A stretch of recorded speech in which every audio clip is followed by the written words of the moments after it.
International mathematics olympiad. इस olympiad में भारत के स्टूडेंट्स ने बहुत शानदार प्रदर्शन किया है। इसमें हमारी टीम ने सर्वश्रेष्ठ प्रदर्शन करते हुए 4 गोल्ड मेडल्स और 1 सिल्वर मेडल जीता है। इंटरनेशनल मैथमेटिक्स ओलंपियाड, इसमें 100 से ज्यादा देशों के युवा हिस्सा लेते हैं और ओवरऑल टैली में हमारी टीम टॉप 5 में आने में सफल रही है। देश का नाम रोशन करने वाले इन स्टूडेंट्स के नाम है पुणे के रहने वाले आदित्य वेंकट गणेश, पुणे के ही सिद्धार्थ चोपड़ा, दिल्ली के अर्जुन गुप्ता, ग्रेटर नोएडा के कनव तलवार, मुंबई के रुशिल माथुर और गुवाहाटी के आनंदो भादुरी। साथियों, आज मन की बात में मैंने इन युवा विजेताओं को विशेष तौर पर आमंत्रित किया है। ये सभी इस समय फोन पर हमारे साथ जुड़े हुए हैं। नमस्ते साथियों, मन की बात में आप सभी साथियों का बहुत बहुत स्वागत है। आप सभी कैसे हैं? हम ठीक है सर। अच्छा साथियों, मन की बात के जरिए देशवासी आप सभी के एक्सपीरियंसेस जानने को बहुत उत्सुक है। मैं शुरुआत करता हूं आदित्य और सिद्धार्थ से। आप लोग पुणे में हैं। सबसे पहले मैं आपसे ही शुरू करता हूं। ओलंपियाड के दौरान आपने जो अनुभव किया उसे हम सभी के साथ शेयर कीजिए। मुझे मैथ्स में छोटे से इंटरेस्ट था। मुझे 5th स्टैंडर्ड में प्रकाश सर एक टीचर ने सिखाया था और उन्होंने मेरे मैथ्स में इंटरेस्ट बनाया था। मुझे कुछ सीखना मिला और मुझे करने का अपॉर्चुनिटी मिला था। आपके साथी का क्या कहना है? मैं सिद्धार्थ हूँ, मैं पुणे से हूँ। मैं भी क्लास 12 पास किया हूँ। ये मेरा सेकंड टाइम था आईएमओ में। मुझे भी छोटे से बहुत इंटरेस्ट था मैथ्स में और आदित्य के साथ जब मैं 6th में था प्रकाश सर ने हम दोनों को ट्रेन किया था और बहुत हेल्प हुआ था हमको। और अभी मैं कॉलेज के लिए सीएमआई जा रहा हूँ और मैथ्स एंड सीएस परस्यू कर रहा हूँ। अच्छा, मुझे बताया गया है कि अर्जुन इस समय गांधीनगर में है और कनव तो ग्रेटर नोएडा के ही है। अर्जुन और कनव, हमने ओलंपियाड को लेकर जो चर्चा की, लेकिन आप दोनों हमें अपनी तैयारी से जुड़ा कोई विषय और कोई विशेष अनुभव अगर बताएंगे तो हमारे श्रोताओं को अच्छा लगेगा। नमस्ते सर, जय हिंद। मैं अर्जुन बोल रहा हूँ। जय हिंद अर्जुन। मैं दिल्ली में रहता हूँ और मेरी मदर श्रीमती आशा गुप्ता फिजिक्स की प्रोफेसर हैं दिल्ली यूनिवर्सिटी में और मेरे father Shri Amit Gupta chartered accountant है। मैं भी बहुत गौरवान्वित महसूस कर रहा हूँ कि मैं अपने देश के प्रधानमंत्री से बात कर रहा हूँ और सबसे पहले मैं अपनी सफलता का श्रेय अपने माता पिता को देना चाहूँगा। मुझे लगता है कि जब एक परिवार में कोई सदस्य एक ऐसे कंपटीशन की तैयारी कर रहा होता है तो केवल उस सदस्य का संघर्ष नहीं होता, पूरे परिवार का संघर्ष होता है। एसेंशियली हमारे पास जो हमारा पेपर होता है उसमें हमारे पास 3 प्रॉब्लम्स के लिए 4.5 घंटे होते हैं, तो एक प्रॉब्लम के लिए 1.5 घंटा। तो हम समझ सकते हैं कि कैसे हमारे पास एक प्रॉब्लम को सॉल्व करने के लिए कितना समय होता है। तो हमें घर पे काफी मेहनत करनी पड़ती है, हमें प्रॉब्लम्स के साथ घंटों लगाने पड़ते हैं। कभी कभार तो एक एक प्रॉब्लम के साथ 1 दिन या यहाँ तक कि 3 दिन भी लग जाते हैं। तो इसके लिए हमें ऑनलाइन प्रॉब्लम्स ढूंढनी होती हैं, हम पिछले साल की प्रॉब्लम ट्राई करते हैं और ऐसे जैसे हम धीरे धीरे मेहनत करते जाते हैं उससे हमारा एक्सपीरियंस बढ़ता है। हमारी सबसे जरूरी चीज हमारी प्रॉब्लम सॉल्विंग एबिलिटी बढ़ती है, जो ना कि हमें मैथमेटिक्स में बल्कि जीवन के हर एक क्षेत्र में मदद करती है। अच्छा, मुझे कनव बता सकते हैं कि कोई विशेष अनुभव हो इस सारी तैयारी में, कोई खास जो हमारे नौजवान साथियों को बड़ा अच्छा लगे जान करके? मेरा नाम कनव तलवार है। मैं ग्रेटर नोएडा उत्तर प्रदेश में रहता हूँ और कक्षा 11वीं का छात्र हूँ। मैथ्स मेरा पसंदीदा सब्जेक्ट है और मुझे बचपन से मैथ्स बहुत पसंद है।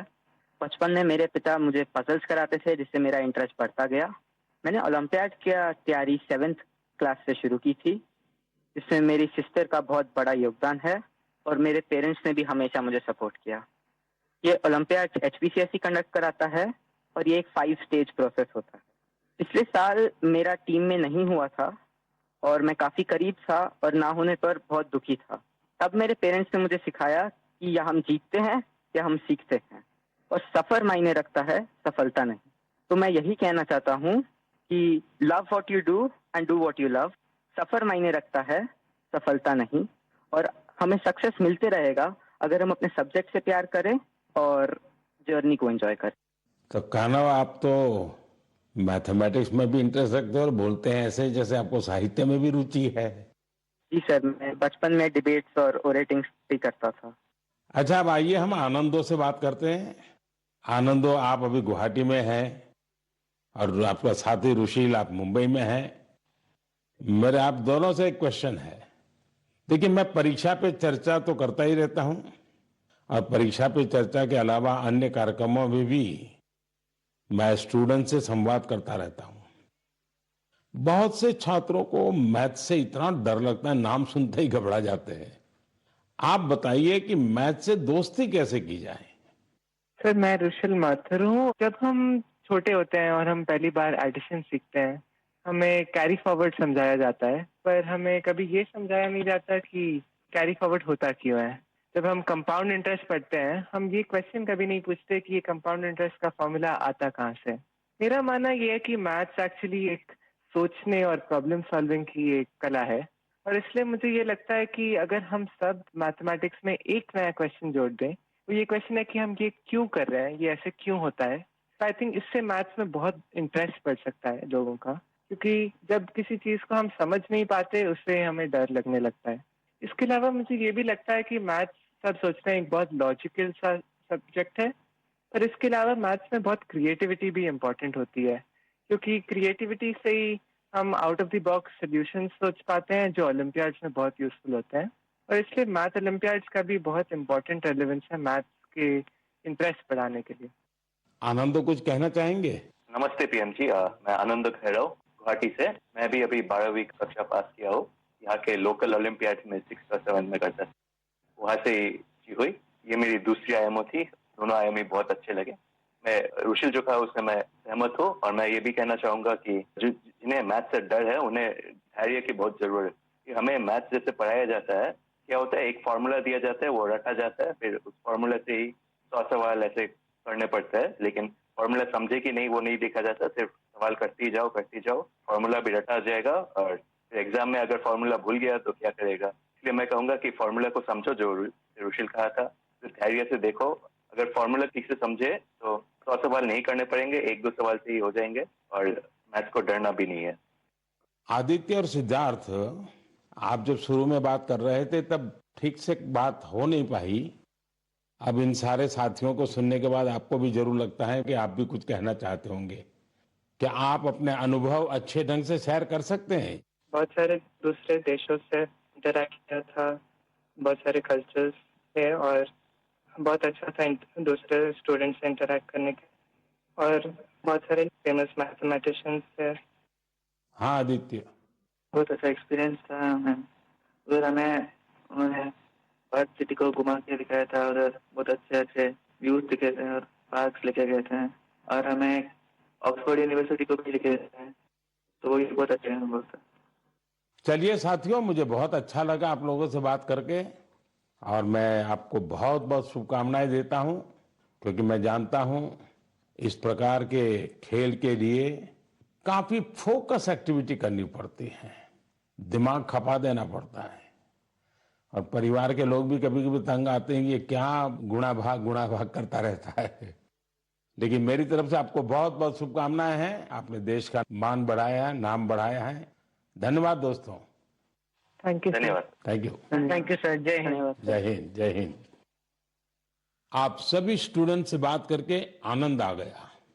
मन की बात से जुड़ने के लिए आप सभी का बहुत बहुत धन्यवाद। मुझे विश्वास है कि मैथ्स के इन युवा महारथियों को सुनने के बाद दूसरे युवाओं को मैथ्स को एंजॉय करने की प्रेरणा मिलेगी। मेरे प्यारे देशवासियों, मन की बात में अब मैं उस विषय को साझा करना चाहता हूं जिसे सुनकर हर भारतवासी का सिर गर्व से ऊंचा हो जाएगा। लेकिन इसके बारे में बताने से पहले मैं आपसे एक सवाल करना चाहूंगा। क्या आपने चराई देऊ मैदान का नाम सुना है? अगर नहीं सुना तो अब आप ये नाम बार बार सुनेंगे और बड़े उत्साह से दूसरों को बताएंगे। असम के चराई देऊ मैदान को यूनेस्को वर्ल्ड हेरिटेज साइट में शामिल किया जा रहा है। इस लिस्ट में यह भारत की 43वीं लेकिन नॉर्थ ईस्ट की पहली साइट होगी। साथियों, आपके मन में ये सवाल जरूर आ रहा होगा कि चराई देऊ मैदान आखिर है क्या और ये इतना खास क्यों है? चराई देऊ का मतलब है shining city on the hills, यानी पहाड़ी पर एक चमकता शहर। ये अहोम राजवंश की पहली राजधानी थी। अहोम राजवंश के लोग अपने पूर्वजों के शव और उनकी कीमती चीजों को पारंपरिक रूप से मैदान में रखते थे। मैदान टीले नुमा एक ढांचा होता है जो ऊपर मिट्टी से ढका होता है और नीचे एक या उससे ज्यादा कमरे होते हैं। ये मैदान अहोम साम्राज्य के दिवंगत राजाओं और गणमान्य लोगों के प्रति श्रद्धा का प्रतीक है। अपने पूर्वजों के प्रति सम्मान प्रकट करने का ये तरीका बहुत यूनिक है। इस जगह पर सामुदायिक पूजा भी होती थी। साथियों, अहोम साम्राज्य के बारे में दूसरी जानकारियां आपको और हैरान करेगी। 13वीं शताब्दी के शुरू होकर यह साम्राज्य 19वीं शताब्दी की शुरुआत तक चला। इतने लंबे कालखंड तक एक साम्राज्य का बने रहना बहुत बड़ी बात है। शायद अहोम साम्राज्य के सिद्धांत और विश्वास इतने मजबूत थे कि उसने इस राजवंश को इतने समय तक कायम रखा। मुझे याद है कि इसी वर्ष 9 मार्च को मुझे अदम्य साहस और शौर्य के प्रतीक महान अहोम योद्धा लसित बोरफुकन की सबसे ऊंची प्रतिमा के अनावरण का सौभाग्य मिला था। इस कार्यक्रम के दौरान अहोम समुदाय आध्यात्मिक परंपरा का पालन करते हुए मुझे अलग ही अनुभव हुआ था। लसित मैदान में अहोम समुदाय के पूर्वजों को सम्मान देने का सौभाग्य मिलना मेरे लिए बहुत बड़ी बात है। अब चराई देऊ मैदान के वर्ल्ड हेरिटेज साइट बनने का मतलब होगा कि यहां पर और अधिक पर्यटक आएंगे। आप भी भविष्य के अपने ट्रैवल प्लान्स में इस साइट को जरूर शामिल करिएगा। साथियों, अपनी संस्कृति पर गौरव करते हुए ही कोई देश आगे बढ़ सकता है। भारत में भी इस तरह के बहुत सारे प्रयास हो रहे हैं। ऐसा ही एक प्रयास है प्रोजेक्ट परी। अब आप परी सुनकर कंफ्यूज मत होइएगा। ये परी स्वर्गीय कल्पना से नहीं जुड़ी, बल्कि धरती को स्वर्ग बना रही है। परी यानी public art of India. Project परी पब्लिक आर्ट को लोकप्रिय बनाने के लिए उभरते कलाकारों को एक मंच पर लाने का बड़ा माध्यम बन रहा है। आप देखते होंगे सड़कों के किनारे, दीवारों पर, अंडरपास में बहुत ही सुंदर पेंटिंग्स बनी हुई दिखती है। ये पेंटिंग्स और ये कलाकृतियां यही कलाकार बनाते हैं जो परी से जुड़े हैं। इससे जहां हमारे सार्वजनिक स्थानों की सुंदरता बढ़ती है, वहीं हमारे कल्चर को और ज्यादा पॉपुलर बनाने में भी मदद मिलती है। उदाहरण के लिए दिल्ली के भारत मंडपम को ही लीजिए। यहां देश भर के अद्भुत आर्ट वर्क्स आपको देखने को मिल जाएंगे। दिल्ली में कुछ अंडरपास और फ्लाईओवर पर भी आप ऐसे खूबसूरत पब्लिक आर्ट देख सकते हैं। मैं कला और संस्कृति प्रेमियों से आग्रह करूंगा कि वे भी पब्लिक आर्ट पर और काम करें। ये हमें अपनी जड़ों पर गर्व करने की सुखद अनुभूति देगा। मेरे प्यारे देशवासियों, मन की बात में अब बात रंगों की, ऐसे रंगों की जिन्होंने हरियाणा के रोहतक जिले की 250 से ज्यादा महिलाओं के जीवन में समृद्धि के रंग भर दिए हैं। हथकरघा उद्योग से जुड़ी ये महिलाएं पहले छोटी छोटी दुकानें और छोटे मोटे काम कर गुजारा करती थी, लेकिन हर किसी में आगे बढ़ने की इच्छा तो होती ही होती है। इसलिए इन्होंने उन्नति सेल्फ हेल्प ग्रुप से जुड़ने का फैसला किया और इस ग्रुप से जुड़कर उन्होंने ब्लॉक प्रिंटिंग और रंगाई में ट्रेनिंग हासिल की। कपड़ों पर रंगों का जादू बिखेरने वाली ये महिलाएं आज लाखों रुपए कमा रही है। इनके बनाए बेड कवर, साड़ियां और दुपट्टों की बाजार में भारी मांग है। साथियों, रोहतक की इन महिलाओं की तरह देश के अलग अलग हिस्सों में कारीगर हैंडलूम को लोकप्रिय बनाने में जुटी हैं। चाहे ओडिशा की संबलपुरी साड़ी हो, चाहे एमपी की माहेश्वरी साड़ी हो, महाराष्ट्र की पैठणी या विदर्भ के हैंड ब्लॉक प्रिंट्स हो, चाहे हिमाचल के भुट्टिकों के शॉल और ऊनी कपड़े हो, या फिर जम्मू कश्मीर के कनी शॉल हो, देश के कोने कोने में हैंडलूम कारीगरों का काम छाया हुआ है। और आप ये तो जानते ही होंगे, कुछ ही दिन बाद 7 अगस्त को हम नेशनल हैंडलूम डे मनाएंगे। आजकल जिस तरह हैंडलूम उत्पादों ने लोगों के दिलों में अपनी जगह बनाई है, वो वाकई बहुत सफल है, जबरदस्त है। अब तो कई निजी कंपनियां भी एआई के माध्यम से हैंडलूम उत्पाद और सस्टेनेबल फैशन को बढ़ावा दे रही है। Kosha AI, handloom India, D junk, Nova tax, Brahmaputra fables, ऐसे कितने ही स्टार्टअप भी हैंडलूम उत्पादों को लोकप्रिय बनाने में जुटे हैं। मुझे ये देखकर भी अच्छा लगा कि बहुत से लोग अपने यहाँ के ऐसे लोकल प्रोडक्ट्स को पॉपुलर बनाने में जुटे हैं। आप भी अपने लोकल प्रोडक्ट्स को #MyProductMyPride के नाम से सोशल मीडिया पर अपलोड करें। आपका ये छोटा सा प्रयास अनेकों लोगों की जिंदगी बदल देगा। साथियों, हैंडलूम के साथ साथ मैं खादी की बात भी करना चाहूंगा। आप में से ऐसे कई लोग होंगे जो पहले कभी खादी के उत्पादों का उपयोग नहीं करते थे, लेकिन आज बड़े गर्व से खादी पहनते हैं।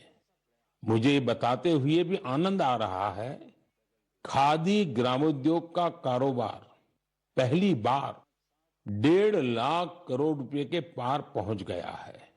सोचिए, 1.5 लाख करोड़ रुपए। और जानते हैं खादी की बिक्री कितनी बढ़ी है? 400%। खादी की, हैंडलूम की ये बढ़ती हुई बिक्री बड़ी संख्या में रोजगार के नए अवसर भी बना रही है। इस इंडस्ट्री से सबसे ज्यादा महिलाएं जुड़ी हैं, तो सबसे ज्यादा फायदा भी उन्हीं को हो रहा है।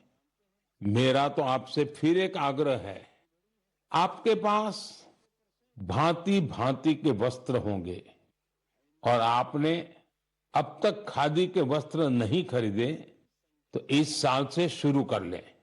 अगस्त का महीना आ ही गया है। ये आजादी मिलने का महीना है, क्रांति का महीना है। इससे बढ़िया अवसर और क्या होगा खादी खरीदने के लिए। मेरे प्यारे देशवासियों, मन की बात में मैंने अक्सर आपसे ड्रग्स की चुनौती की चर्चा की है। हर परिवार की ये चिंता होती है कि कहीं उनका बच्चा ड्रग्स की चपेट में ना आ जाए। अब ऐसे लोगों की मदद के लिए सरकार ने एक विशेष केंद्र खोला है जिसका नाम है मानस। ड्रग्स के खिलाफ लड़ाई में ये बहुत बड़ा कदम है। कुछ दिन पहले ही मानस की हेल्पलाइन और पोर्टल को लॉन्च किया गया है। सरकार ने एक टोल फ्री नंबर 1933 जारी किया है। इस पर कॉल करके कोई भी जरूरी सलाह ले सकता है या फिर रिहेबिलिटेशन से जुड़ी जानकारी ले सकता है। अगर किसी के पास ड्रग्स से जुड़ी कोई दूसरी जानकारी भी है तो वो इसी नंबर पर कॉल करके नारकोटिक्स कंट्रोल ब्यूरो के साथ साझा भी कर सकते हैं। मानस के साथ साझा की गई हर जानकारी गोपनीय रखी जाती है। भारत को ड्रग्स फ्री बनाने में जुटे सभी लोगों से, सभी परिवारों से, सभी संस्थाओं से मेरा आग्रह है कि मानस हेल्पलाइन का भरपूर उपयोग करें। मेरे प्यारे देशवासियों, कल दुनिया भर में टाइगर डे मनाया जाएगा। भारत में तो टाइगर्स, बाघ हमारी संस्कृति का अभिन्न हिस्सा रहा है। हम सब बाघों से जुड़े किस्से कहानियां सुनते हुए ही बड़े हुए हैं। जंगल के आसपास के गांव में तो हर किसी को पता होता है कि बाघ के साथ तालमेल बिठाकर कैसे रहना है।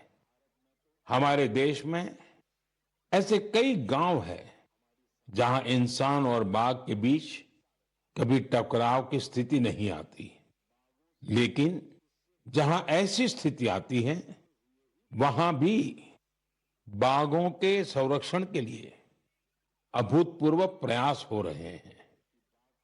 जन भागीदारी का ऐसा ही एक प्रयास है कुल्हाड़ी बंद पंचायत। राजस्थान के रणथंभौर से शुरू हुआ कुल्हाड़ी बंद पंचायत अभियान बहुत दिलचस्प है। स्थानीय समुदायों ने स्वयं इस बात की शपथ ली है कि जंगल में कुल्हाड़ी के साथ नहीं जाएंगे और पेड़ नहीं काटेंगे।